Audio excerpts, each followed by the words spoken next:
नमस्कार, सत श्री अकाल, आदाब सभी को, राधे राधे, राम राम। गाइस क्या हाल चाल। तो फाइनली आप लोगों की यहाँ पर आंसर की आ चुकी है। एसएससी की वेबसाइट में यहाँ पर नोटिस आ गया है जहाँ पर आप चेक कर सकते हो कि आपकी जो सीबीटी 2 है उसके एग्जामिनेशन की आंसर की आ चुकी है। बढ़िया से इन्होंने बताया कि भैया जो आपका 7 अप्रैल को पेपर हुआ था इसी पेपर से ही रिलेटेड आप लोगों के आंसर की है कि भैया वो हमने टेंटेटिव आंसर की दे दिया। और यहाँ पे टाइम लिखा हुआ है 16 अप्रैल 2026 से लेकर के 19 अप्रैल 2026 शाम को 6 बजे तक में आप लोगों को आंसर चैलेंज करने हैं। साथ में इन्होंने बताया कि अगर 19 अप्रैल शाम को 6 बजे के बाद अगर किसी ने अपने चैलेंज किया क्वेश्चन को तो हम उसको एंटरटेन नहीं करेंगे, चाहे कुछ भी हो जाए, अंडर एनी सर्कमस्टेंसेस। साथ में इन्होंने एक चीज और भी बोली है कि हर क्वेश्चन को चैलेंज करने के लिए 50 रुपए लगेंगे। सो गाइज अब आप लोगों को सबसे पहले क्या करना है, आप लोगों को सबसे पहले आंसर की डाउनलोड करनी है और जिस भी जगह पे आप लोगों को प्रॉब्लम हो रही है उस जगह पर आप लोगों को वो आंसर की जो अपनी है वो भी भेजनी है, साथ में अपना डाउट भेजना है क्वेश्चन नंबर के साथ। अगर वो क्वेश्चन सही है तो आप सभी लोगों को हम बता देंगे कि हाँ भैया ये क्वेश्चन सही है, इस पे आप चैलेंज मत करो। और अगर उस क्वेश्चन में डाउट है तो हम आपको बताएंगे कि भैया इसको चैलेंज करना है। साथ में आपको रेफरेंस बुक, साथ में रेफरेंस बुक के साथ साथ पेज नंबर और पैरा भी बता देंगे कि भैया किस पेज नंबर से किस पैराग्राफ से आप इस क्वेश्चन को उठा सकते हो। ठीक है, इस चीज को बहुत ध्यान में रखना है क्योंकि आप लोगों को अगर चैलेंज करना है तो चैलेंज करने के लिए आपके पास वो रेफरेंस होना चाहिए क्योंकि एसएससी हमेशा रेफरेंस मांगता है। इसके साथ साथ एक चीज और बोलना चाहूंगा, बहुत सारे बच्चे हैं जिनके मन में थोड़ा सा नेगेटिविटी आ रही होगी, तो आप सभी लोग को बोल दूं कि 70 क्वेश्चन से ज्यादा मैकेनिकल में किसी भी स्टूडेंट ने अटेम्प्ट नहीं किया है। मतलब 70 का हो सकता है 72 हो जाए, लेकिन इस तरीके से नहीं है कि 70 के बाद सीधा 80 तक हो जाए। 70 क्वेश्चन तक का एक सेफ अटेम्प्ट है। बहुत सारे लोगों का यह भी कहना है कि सर नॉर्मलाइजेशन नहीं होता है सीबीटी 2 में। तो नॉर्मलाइजेशन बेसिकली गाइस दो तरीके से है जो आपको समझना चाहिए। पहला एक नॉर्मलाइजेशन होता है जहां पर हम ये कहते हैं कि जो अलग अलग डिफरेंट शिफ्ट्स में एग्जाम होते हैं उनके डिफरेंट शिफ्ट का नॉर्मलाइजेशन किया जाता है। बट सीबीटी 2 में इतने सारे बच्चे नहीं होते, एक ही शिफ्ट में एग्जाम हुआ था तो इसमें नॉर्मलाइजेशन शिफ्ट वाइज तो नहीं होता। लेकिन अब तुम एक बात समझना बेटा, यहां पर 70 क्वेश्चन ऑन एन एवरेज एक मैकेनिकल के स्टूडेंट ने किया है और 90 क्वेश्चन ऑन एन एवरेज एक इलेक्ट्रिकल के स्टूडेंट ने करा है। थोड़ा समझना इस बात को जो मैं कहना चाहता हूं, राइट। मतलब अगर तुम देख रहे हो तो तुम्हें यह वाली बात समझ में आ रही है कि इलेक्ट्रिकल में 90 क्वेश्चंस जा रहे हैं और मैकेनिकल में 70 क्वेश्चन जा रहे हैं। कहीं ना कहीं 20 क्वेश्चन का गैप है और 20 क्वेश्चन तो गेम चेंजर हो सकता है। बहुत सारे लोगों को लग रहा होगा कि सर जी इसमें तो सिर्फ और सिर्फ इलेक्ट्रिकल का ही सिलेक्शन होगा, मैकेनिकल वालों का सिलेक्शन नहीं होगा, मैकेनिकल वालों के साथ मजाक हो गया। ऐसा नहीं है, ऐसा बिल्कुल भी नहीं है।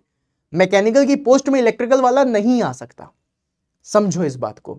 There are rarest of the rare chances जहां पर मैकेनिकल पे इलेक्ट्रिकल या फिर इलेक्ट्रिकल वाली पोस्ट पे मैकेनिकल चला जाए। अगर वैकेंट है सीट तो जा सकता है, लेकिन यहां पर भी ये वाली चीज देखी जाएगी कि भाई इलेक्ट्रिकल का पेपर सिंपल और मैकेनिकल का टफ, तो एक्चुअली में मैकेनिकल वालों के साथ गलत हो जाएगा। तो ऐसा गलत नहीं होने दिया जाएगा, ऐसा गलत एसएससी खुद नहीं करेगी क्योंकि मैकेनिकल के लिए भी उनके पास चीजें वही हैं जो आपको समझनी है कि भाई मैकेनिकल की भी तो पोस्ट चाहिए ना उन्हें। इलेक्ट्रिकल वाला अगर मैकेनिकल ही चला लेता तो फिर मैकेनिकल की तो जरूरत ही नहीं थी, है ना। मैकेनिकल ब्रांच की फिर जरूरत नहीं, फिर इलेक्ट्रिकल और सिविल का एग्जाम होना चाहिए था। अगर मैकेनिकल का भी एग्जाम हुआ है मतलब मैकेनिकल की भी पोस्ट है और आपको मिलेगी आपको सीट, बस भरोसा रखो, है ना। और अच्छे लेवल पे अगर आप लोगों को लग रहा है कि भाई कोई एक क्वेश्चन भी आपका बन सकता है और अगर आपको लग रहा है कि चैलेंज करना चाहिए, then this is the number. इस नंबर पे आप जरूर भेजना, एक बार क्रॉस चेक जरूर कर लेना, है ना। मैं और मेरी टीम आपको जरूर इस पे रिस्पॉन्स देगी, आपकी पूरी मदद करेगी। क्यों? क्योंकि एक क्वेश्चन 3 नंबर का है बेटा और ये 3 नंबर गेम चेंजर भी हो सकते हैं, समझना इस बात को।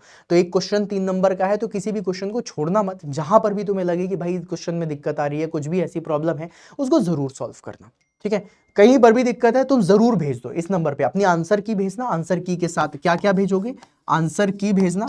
आंसर की के साथ तुम क्या भेजोगे बेटा? तुम अपना डाउट भेजोगे और डाउट जो होगा, राइट, जो डाउट होगा वो क्वेश्चन नंबर के साथ भेजना कि सर इस क्वेश्चन नंबर पे मुझे प्रॉब्लम आ रही है। जिस तरीके से लास्ट टाइम आरआरबी जेईई के लिए मैंने रेफरेंस बुक्स तक दी थी उसी तरीके से इस बार भी होगा, ठीक है। तो बिल्कुल घबराने की जरूरत नहीं है। और जितने स्टूडेंट है जिनको लग रहा है कि भैया अब तो आंसर की आ गई, इसको भी देख करके लग रहा है कि हाँ जी सर यहाँ पे तो सिलेक्शन होने में दिक्कत है, मेरे तो 40-50 क्वेश्चन भी सही नहीं हो रहे हैं, वो स्टूडेंट को बोलूंगा तुम लोग बिल्कुल हार मत मानो। CBT 1 निकाल करके बैठे हो तुम लोग, CBT 2 के लिए प्रॉब्लम हो रही है तो CBT 2 की उस लेवल पे तैयारी करते हैं कि भैया अगली बार अगर इससे भी खतरनाक पेपर आए तो हमसे बन जाए, है ना। इस तरीके से मेहनत करो और दिमाग में ये मत लाओ कि भाई क्या हुआ क्या नहीं हुआ, जो हुआ तुम उसे बदल नहीं सकते, लेकिन आगे जो होने वाला है उसमें अपने आप को इतना बेहतर परफॉर्म करा के, अपने आप को इतना बेहतर बना करके आगे लेकर के जा सकते हो कि तुम एग्जाम में अच्छा परफॉर्म भी करोगे, बढ़िया लेवल पे तुम तैयारी भी करोगे, है ना। और तैयारी के साथ बढ़िया लेवल पे तुम सिलेक्शन भी लोगे। तो सिर्फ और सिर्फ एक ही चीज याद रखना कि संघर्ष सिलेक्शन लेने के लिए नहीं करना है, सिलेक्शन लेने तक करना है। जो बात मैं हमेशा बोलता हूं कि भाई संघर्ष सिलेक्शन लेने तक करेंगे, जब तक सिलेक्शन नहीं होता तब तक घिसेंगे, तब तक मेहनत करेंगे, देखना तुम्हारा सिलेक्शन जरूर होगा। अभी एनसीएल का एग्जामिनेशन है, एनसीएल के एग्जामिनेशन के लिए गाइज हम लोगों ने यहां पर जो फाइल्स प्रोवाइड करी हैं वो सारी की सारी फाइल्स आप लोगों को दिख रही होंगी, है ना। बहुत सारे स्टूडेंट ने डाउनलोड कर लिया होगा, अगर डाउनलोड नहीं करा है तो मैंने बताया है एग्जाम ऑन एजुकेशन एप्लीकेशन है, उसी एप्लीकेशन के अंदर जाना। एप्लीकेशन में जो स्टडी मटेरियल है उसमें टेक और नॉन टेक दोनों में 500 क्वेश्चन पड़े हुए हैं।